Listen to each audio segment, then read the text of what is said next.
নদী ভাঙনের সমস্যা নিয়ে ফের কোচবিহার জেলা প্রশাসনের দ্বারস্থ হলেন জাওয়াগুড়ি ভজনপুর গ্রামের বাসিন্দারা ও স্থানীয় শাসক দল ঘনিষ্ঠ নেতৃবৃন্দ।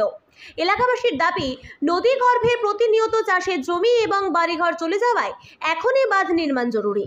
জানা গেছে, গত 5ই সেপ্টেম্বর ভোজনপুরের এক প্রতিনিধি দল জেলা শাসক ও সেচ দপ্তরের কাছে সমস্যার কথা জানিয়ে বাঁধ তৈরির দাবি জানিয়েছিলেন। সে সময় তাদের আশ্বাস দেওয়া হয়েছিল 10 দিনের মধ্যে প্রয়োজনীয় পদক্ষেপ নেওয়া হবে, কিন্তু নির্ধারিত সময় পার হলেও কোনো দৃশ্যমান অগ্রগতি না হওয়ায় মঙ্গলবার আবার জেলা প্রশাসনের দপ্তরে হাজির হন তারা। সাংবাদিকদের মুখোমুখি হয়ে এক গ্রামবাসী জানান, প্রতিদিন চোখের সামনে আমাদের জমি নদীতে মিশে যাচ্ছে। কিছু বাড়ি ইতিমধ্যেই অন্যত্র সরিয়ে নেওয়া হচ্ছে, কিন্তু আতঙ্ক থেকেই যাচ্ছে। স্থানীয়রা আরও জানান, জেলা প্রশাসনের পক্ষ থেকে এদিন আবারও আশ্বাস দেওয়া হয়েছে যে খুব শিগগিরই গ্রামবাসীদের সঙ্গে একটি প্রশাসনিক বৈঠক হবে এবং নদী বাঁধ নিয়ে পরবর্তী সিদ্ধান্ত জানানো হবে। তবে এলাকাবাসীর স্পষ্ট বার্তা, এবার যদি আশ্বাসে কাজ না হয় তাহলে তারা বৃহত্তর আন্দোলনের পথে হাঁটবেন।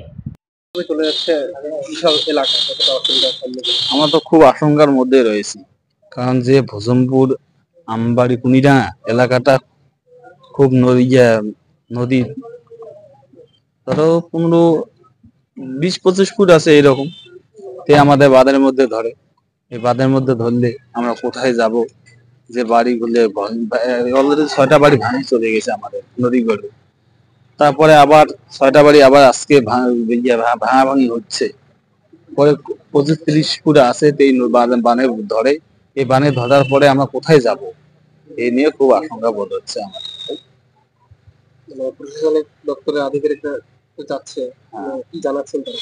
ওরা তো বলছে যে বান হবে, কিন্তু হবে হবে করতে করতে তো আজকে 2021 সন থেকে আজকে 2025 সন অব্দি কোনো তো বান হচ্ছে না ওখানে। আপনারা এখন বাদই চাইছেন? আমরা বাদই চাচ্ছি ওখানে। কি নাম আপনার? আমার নাম আজিদুল মিয়া। আজিদুল মিয়া, এলাকার বাসিন্দা? এলাকারই বাসিন্দা। Bureau news, ABN 24/7, Cooch Behar.